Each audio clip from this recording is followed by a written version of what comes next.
Welcome back to Case of the Sunday Scaries. I'm Elyse, and I am feeling and probably looking a little bit rough right now. It was quite the week, let's just say that. And I wish I was using today's episode for a nervous system reset, but today's case certainly is not going to be providing that. I am starting a deep dive into the story of perhaps one of the most notorious American serial killers, Ted Bundy. This is going to be a multi-parter because unfortunately, there is just so much to cover and so many victim stories to tell. But to understand what would eventually happen, we always have to start at the beginning with Ted Bundy's background. Before we get started, I want to remind you that I do my best to provide factual information based on publicly available sources, and I use that research to form my own opinion about these cases, but it is just that, my opinion, and is certainly not meant to harm anyone discussed in these episodes. With that said, let's dive into today's case. Let's say you're a guy who's just got these fantasies. What brings a person to the point where he acts out a fantasy? You know, where he goes from thinking about it, doing it. It's a very difficult thing to describe. The sensation of of reaching that point where I knew it was like something had, say, snapped. That I knew that I couldn't control it anymore. That these barriers that I had learned as a child. That had been instilled in me were not enough to hold me back with respect to seeking out and harming somebody. When we discuss nature versus nurture and what even makes a killer, Bundy's name often stands out from the group. Psychologists and criminal profilers have studied him extensively. But what makes Ted Bundy so frightening, at least to me, is how even when looking into his past, his early life, some of the typical warning signs of the evil that would develop just really aren't there.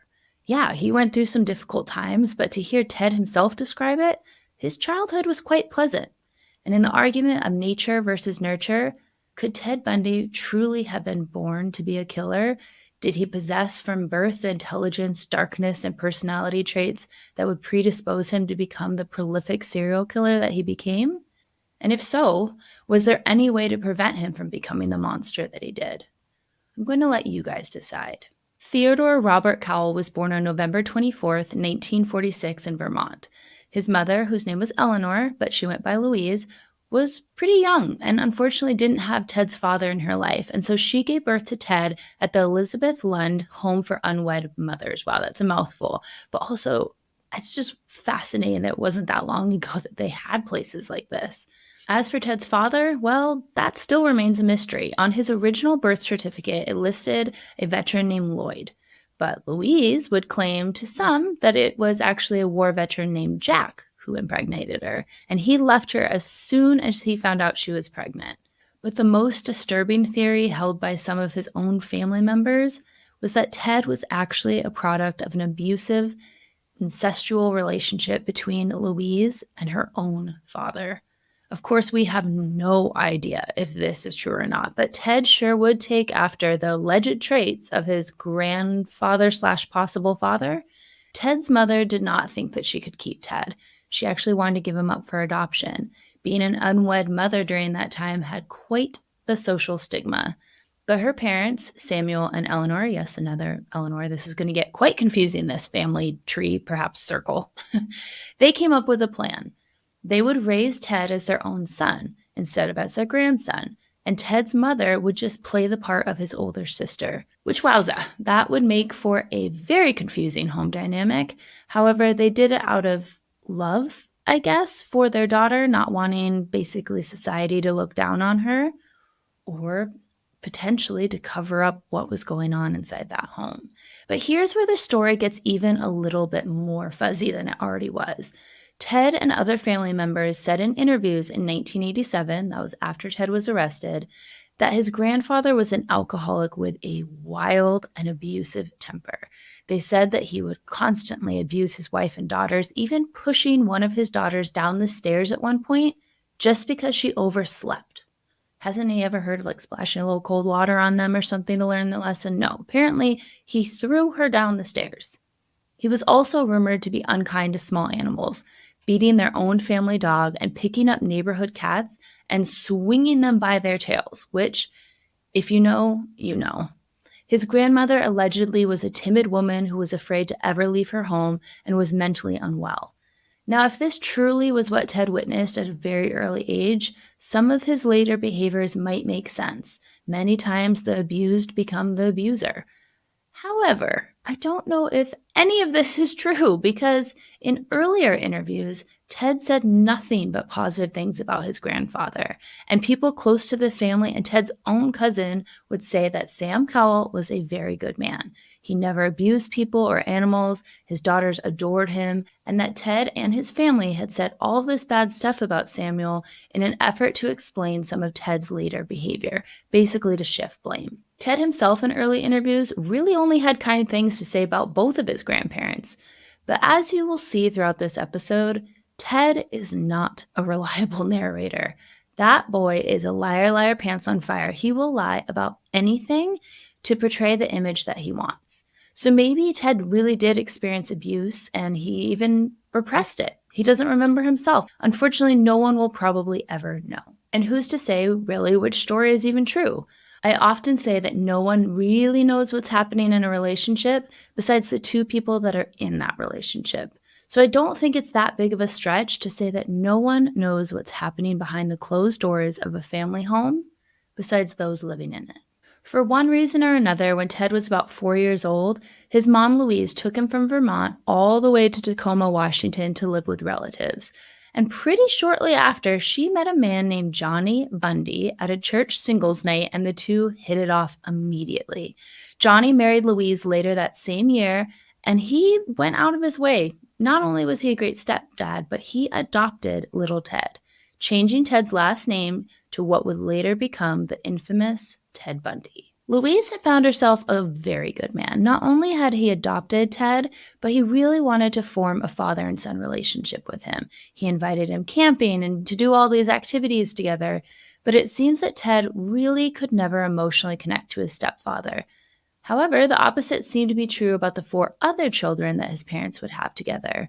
Ted loved his siblings and having the role of an older brother. He even babysat them after school most days. Other than his own siblings, it seemed like Ted liked to spend a lot of time alone and had a speech impediment, same, that made him a little self-conscious when communicating with his peers. Could you describe for us Ted's early childhood and his upbringing? How did you raise Ted? Well, we tried to be very conscientious parents, ones who did things with our children, gave them the best we could give them on a middle-class income. But mostly we wanted to give them lots of love. There's varying reports, but it does seem that during his early adolescent years, Ted started some not so great behavior. He kind of turned into a peeping Tom and would sneak out at night and peek into neighborhood windows, and he also started stealing. In his high school years, Ted really didn't seem to be winning any popularity contest. He was not the homecoming king. Now, he wasn't bullied or an outcast by any means, but Ted would say about his own high school years, "I don't know what made people want to be friends. I didn't know what underlay social interactions. Some people perceived me as being shy and introverted. I didn't go to dances. I didn't go on the beer drinking outings. I was pretty, you might call me straight, but not a social outcast in any way." I think it was this time that Ted was learning how to split his life. He was peering into women's windows at night and stealing, and yet still could fly under the radar. He never got caught. Ted thought pretty highly of himself. He had ambitions of becoming a lawyer, a politician, being someone that people really admired, someone that got the ladies, someone that would be respected. Like many teens, Ted saw going to college as his opportunity to change the narrative. He would become the man he always knew he should be. After a year of attending the University of Puget Sound, Ted transferred to the University of Washington. It was around this time that he really started paying attention to politicians, and he would mirror their behavior in their speeches, smiling, talking with precision, and making constant eye contact. He even volunteered on a local political campaign, and being part of this campaign, he met a lot of new people he hadn't been exposed to before, and he had a lot more social activities to take part in. In 1967, he would meet one important woman in particular, a University of Washington student named Diane, and she became Ted's first girlfriend. I am purposefully not sharing pictures of Diane or her last name because she wanted to remain private, and I obviously want to respect that. But Ted was head over heels smitten with her. At 20 years old, he was in love, or at least Ted's version of love, for the first time. And Diane represented everything he believed the perfect woman to be. A woman that could stand by his side in his lawyer or political ambitions. And Ted himself described her as a beautiful dresser, beautiful girl, very personable, nice car, great parents. I think Diane probably did what so many of us do, which is to fall in love with the potential she saw in Ted. Ted had taught himself how to be charming and charismatic, and she fell for it, hook, line, and sinker, at least at first. It was not long until Diane felt that Ted had fallen in love with the idea of her, with her status and upbringing, of the life they could have together, of being this power couple. She later would say that he was pitifully weak when it came to her, but that she noticed he would befriend other people in order to use them for his own personal gain. She was seen behind the confident exterior that he exuded to the insecure little boy that wanted her undying affection, and to probably the numerous personality disorders that allowed Ted to manipulate others.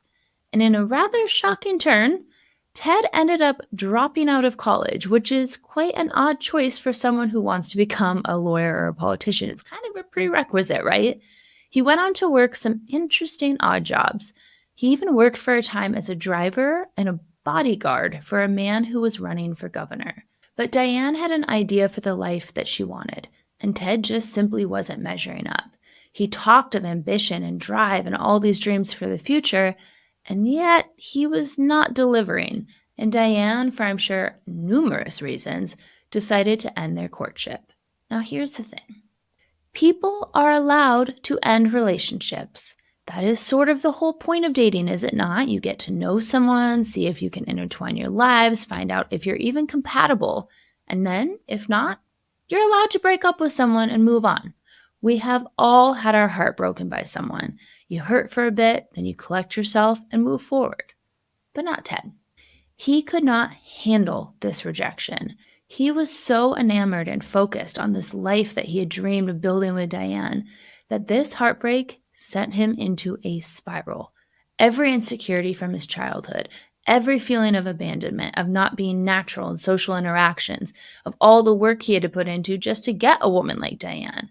It all came to the surface, and instead of laying in bed for a day or two, drowning his heartbreak with a pint of ice cream, Ted remembered wanting to hurt Diane, to get revenge on her for breaking his heart. Unfortunately, from my own personal experience, I know all too well that some people, do not like being told no.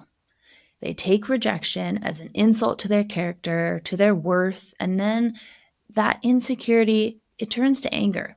And thankfully, Ted never physically followed through with his desire to cause Diane harm, but I don't think it's a coincidence that the women that Ted would later go on to target, most of them had very similar features to Diane. They were young, college-age women, slender with brown hair parted in the middle. He couldn't take out his rage against the woman that he claimed to love. I don't think Ted knows what love is, but since he couldn't take it out on Diane, he stalked and murdered women that bore her likeness. Ted came over this way to Colorado, then Arkansas, and then enrolled for a semester of college in Philadelphia. And we really don't know a whole lot about this time from 1968 to 1969, but it's believed that it was around this time that Ted found out the truth about who his birth parents really were. Either he got a copy of his original birth certificate or someone in the family handed it to him. I don't know. We don't know exactly how this came to be. Everything Ted knew was true suddenly wasn't.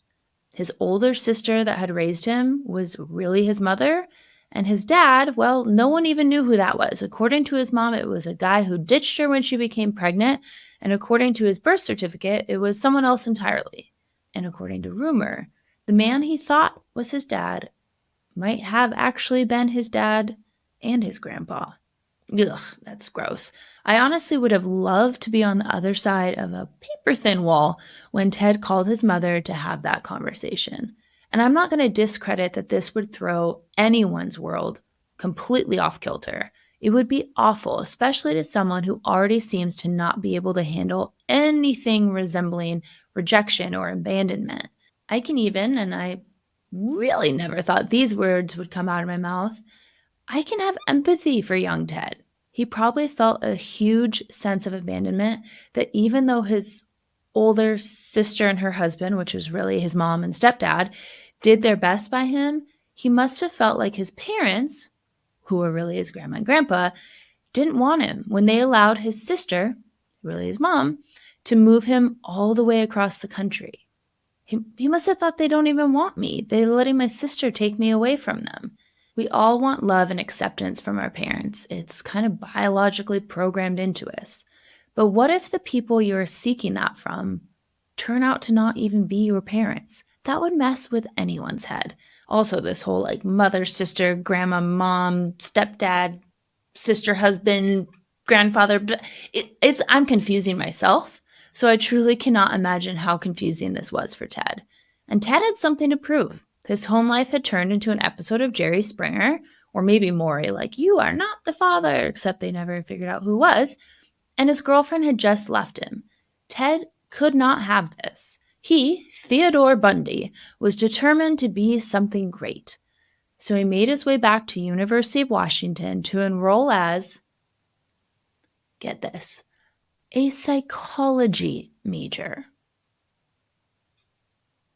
And you have to wonder why. Obviously, I understand that this could be a great prerequisite for law school, or I guess even for his political aspirations, but Ted Bundy studying psychology is a very strange image in my head.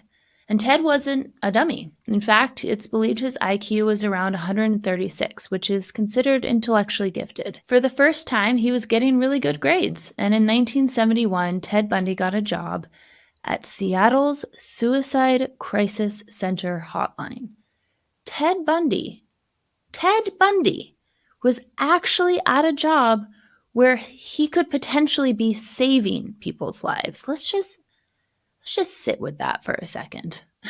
I know, I can feel it, that I'm about to go off on a tangent, but just stay with me here. I want you to imagine this. Ted Bundy answered phones during the most critical point in someone's life, and he had to convey enough empathy, enough compassion to not only be believable, but to be helpful to these people that were making these calls, to make people in despair believe someone really heard them and cared for them. I sincerely hope people were helped by him, and it sounds like from the lady that worked with him at the time, Ted was really good at this job. But knowing what we know about Ted now, I do not believe for a second that Ted Bundy possessed the capacity for empathy. And please hear me when I say that I am in no way giving him any praise, but it is terrifying and fascinating, if I'm being honest, that someone who many people would now diagnose as a psychopath was able to mirror the emotions of others that he probably never truly felt. Think about this. Let's say you're having a bad day. You're really sad, something happened to you. And you are walking down the street and someone asks, "Hey, is everything okay?" You didn't say anything. How would people pick that up? Well, we are taught from a very young age to read the mannerisms in people, right?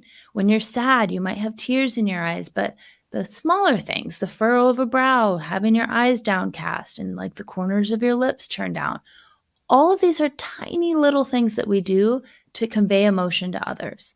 And actors do this all the time for roles. They mimic the emotion that's conveyed in the words of the script. But the idea of being on, to be performing and succeeding at making people believe that the character you're portraying in your everyday life is who you actually are, it's wild that he was able to do that. This is what makes Ted Bundy so unique from other serial killers. And honestly, maybe this is the unspoken thing about him that made so many people fascinated with his crimes. Ted Bundy had seemingly mastered what it took to appear charming and disarming to his victims when underneath the facade that he so artfully and very carefully curated was this sick, twisted sadist that was capable of unbelievable evil.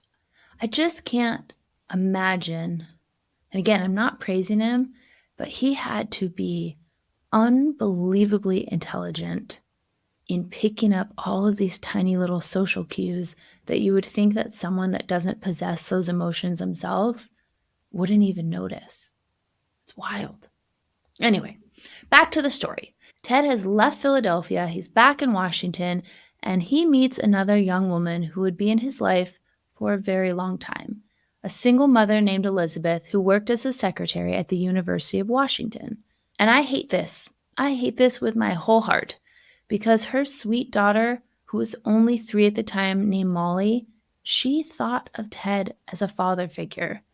And I hate this for both of them because I truly believe that Ted Bundy used these 2 women as a pawn. It was 2 more actors who, unbeknownst to them, were playing a supporting role in making Ted look like a family man, someone to be trusted. Ted then graduates college, he takes his LSATs, and ends up actually being accepted into law school. But during the summer, he started working and volunteering for all sorts of different political figures. Ted even landed himself a job as the assistant to the chairman of the Washington State Republican Party. He had everybody fooled at this point, even politicians. And in the summer of 1973, Ted's job would take him to California. Do we remember who lives in California? Well, he picks up his phone, gives a little ring jingle, and calls up his old flame Diane. Hey girl, hey, I'm in California, let's meet up. And meet up they did. And she was really impressed with how Ted had finally matured and applied himself. So much so that she decided to give him another chance. What Diane and Elizabeth did not know was that the other person even existed, and that he was carrying on relationships with both of these ladies. And Ted, I'm sure, was absolutely delighting in the attention and adoration that he was receiving from both women and the young girl who looked up to him as a dad. In the fall of that year, Ted started at Seattle Law School, continuing with his coursework and his deception of Diane and Elizabeth. But come January, Ted was over it. He cut off all contact with Diane. He ghosted her. Well, at least whatever the 1970s equivalent of ghosting was. He didn't answer her letters or phone calls. But when Diane finally got a hold of him by phone, she asked him, Ted, what is going on? How could you do this to me? Ted calmly responded, Diane, I have no idea what you mean, and hung up the phone on her. You want to talk about gaslighting? They were in a relationship, and she's calling to be what is going on? How in the world could you just, end this without even having a conversation with me? And he just says, whatever do you mean? Oh, I can't even imagine. And Diane was obviously devastated. But to Ted, this was his plan the entire time. He was playing this long con. He had said about Diane later, I just wanted to prove to myself that I could have married her. She had hurt him, and he spent years trying to show that he could be the type of man that she had wanted. Ambitious, determined, a man who applied himself academically, professionally. And when he had the law school acceptance letter and the fancy political job, he pursued her to intentionally then reject her, just as he felt she had rejected him. I wish that Ted's need for revenge, to hurt people, to cause people unbelievable pain, stopped right here in this moment, right? He got his revenge. He got Diana. He really showed her. Imagine if he had just went on and become a politician or something. But if that was the case, if he had stopped right there with that rude phone call to Diane, then I wouldn't be sitting here talking to you today about Ted Bundy. And because he didn't need law school anymore, really it was just a tool in his plan to win back Diane, he stopped going to classes. And it was around this time that young women in the area started to disappear. It's speculated that Ted Bundy's first murder may have happened way before this time period, but we probably will never really know. There is a speculation that when Ted was 14, he lived around the block from an 8-year-old little girl named Anne Marie, who was taken from her bed in the night and never found. In fact, someone, remember he was a peeping Tom, had seen that her window was unlocked, put a little stool under it, and climbed into her window and removed her. Case is still open to this day, and Ted actually corresponded through letters to Anne Marie's mother while he was in jail, and he promised he had nothing to do with Anne Marie's disappearance. But this is Ted Bundy, and he told so many people so many different versions of the truth that it's hard to make out what is fact or what is the fictional tale of someone who just wanted people to hear him talk, to toy with investigators and media and the mom of a daughter who disappeared at 8 years old. I think it's fair to say, like we've discussed in previous episodes, that most serial killers do have a pattern of escalation. So sadly, I'm sure there were other people that were victimized in some way by Ted Bundy before the victims that we are aware of. What we do know is that the first attack that we absolutely know Ted Bundy committed was in January of 1974. He had just gotten his revenge on Diane. He had ghosted her. Maybe he thought that that would be enough to curb that desire for violence and revenge towards her. But tragically, it wasn't. And before we move forward, I want to make this very clear. What Ted Bundy would do to his victims is deplorable. It's not human. And going forward from this point, it's going to be rough. There's going to be discussion of sexual assault and just a lot of things. It's a lot. So I just want to give you fair warning. On January 4th, Karen Sparks, an 18-year-old college student, was at her apartment that she shared with roommates, just reading, laying in bed reading for the night, when she looked up and for just a second thought she saw a man peering into her window. Of course, she was spooked, but as we often do, she convinced herself she didn't actually see that.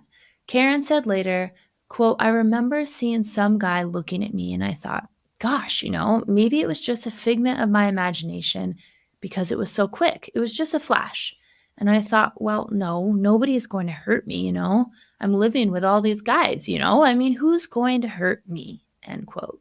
The answer to that question was Ted Bundy, because he snuck into Karen Sparks' basement apartment after she had fallen asleep that night. He used a metal rod from her own bed frame to hit her repeatedly over the head while she slept, and used that same metal rod to sexually assault her. Karen believes that it was because of her male roommate that she even survived. He had a probably, on most normal occasions, annoying habit of talking in his sleep, but in this case, a remarkably lucky habit, because Karen believes Ted heard her roommate talking and it spooked him, so he took off before he could finish the job. Karen's injuries were so severe that once she was found hours later by her roommate and taken to the hospital, Karen remained unconscious for 10 days. She also had extensive internal injuries from the assault, so much so that even her bladder was ruptured. Karen did survive, but she had significant brain damage and had lost most of her hearing and vision.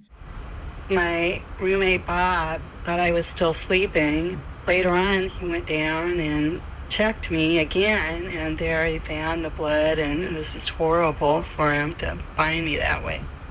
And next thing I remember was waking up in the hospital, and I thought, uh-oh, this is really bad. This is really bad. And so I asked my father, I said, "Dad, what happened?" And he said, "Well, you had a little bump in your head." In what may be the only bit of grace besides her survival in this experience was that Karen remembers nothing of the attack itself. Of course, it would have been great if she could have helped police and described Ted Bundy, right? But she does not deserve to remember the horrible atrocities that Ted Bundy inflicted on her. Lynda lived here in this green house in the University District along with 5 other university students. She was last seen here Thursday evening about 12 o'clock. Less than 1 month later, on February 1st, Ted Bundy broke into the basement of 21-year-old Lynda Healy. Lynda was a very popular student at the University of Washington. She even ran a morning weather and ski report to make a little extra side cash at a local radio station. It's likely that Ted had seen her on campus and had stalked her, following her home. And that's probably how he knew that her and her female roommates left a key in their mailbox. And using that knowledge, Ted slipped into her room undetected. The next morning, Lynda's alarm went off and off and off, and it just kept going. So her roommate even walked into her room and shut off the alarm, but was pretty surprised to not see Lynda there. She wasn't in her room or the house at all. And what became more worrisome was when the very responsible Lynda never showed up for work, which clearly was not like her. Her roommates called the police, and when the police entered her room, everything looked to be in order. Maybe she had taken off in the middle of the night, went to a party, went and met up with someone. Even Lynda's bed was perfectly made. But when they pulled back her bedspread, there was blood on Lynda's sheets and on her pillow. A nightgown hung in her closet with a ring of dried blood around the neck, and her pillowcase and school backpack were missing. Later, we would find out that Ted had gone into her room, beaten Lynda in her sleep until she was unconscious. He then undressed her from her nightgown and redressed her in her own blue jeans, blouse, and boots, and literally carried her off into the night. After remaking her bed and setting everything back the way it was. And I don't know if it's adrenaline or if Ted was just unusually strong for his size because he wasn't that big of a guy, but I am shocked that he was able to do all of this. To carry an unconscious woman who is basically just, dead weight out of her room, up 4 steps to the side door, and slip off into the night without waking anybody else in the home. He then drove Lynda to a secluded area where he sexually assaulted her and murdered her. He then dumped her body at Taylor Mountain, about an hour away from her home. Ted Bundy had murdered his first confirmed victim, and the police didn't have anything to go off of besides some bloody clothes and the fact that some of her possessions were missing. They had no leads. The attack on Karen, no leads.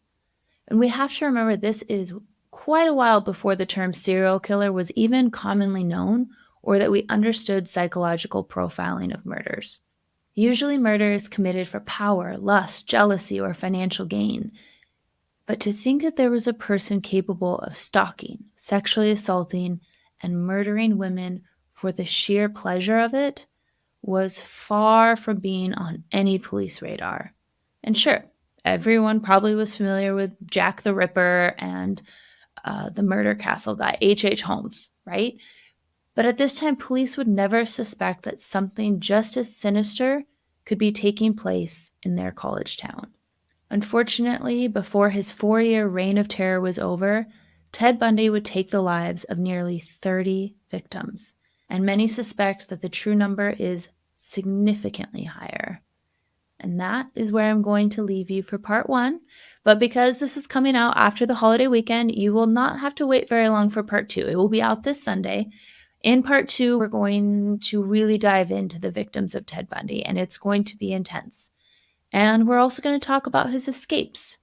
Yes, I said escapes, plural, from jail and from the police. But in the meantime, I want to hear from you, because this case in particular really puzzles me. I don't know what to believe about his childhood, because obviously his story, his family's stories, they all have changed quite a few times. So I don't know what's true or not. Did he experience abuse at a young age, or at least witness abuse? Maybe.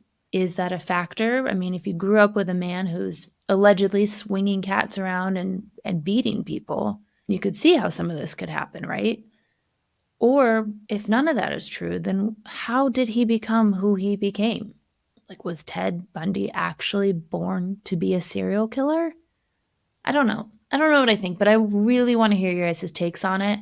I'd also so appreciate if you like, subscribe, send this to a friend, but please take care of yourselves. I will see you this Sunday with part 2, but as always, until then.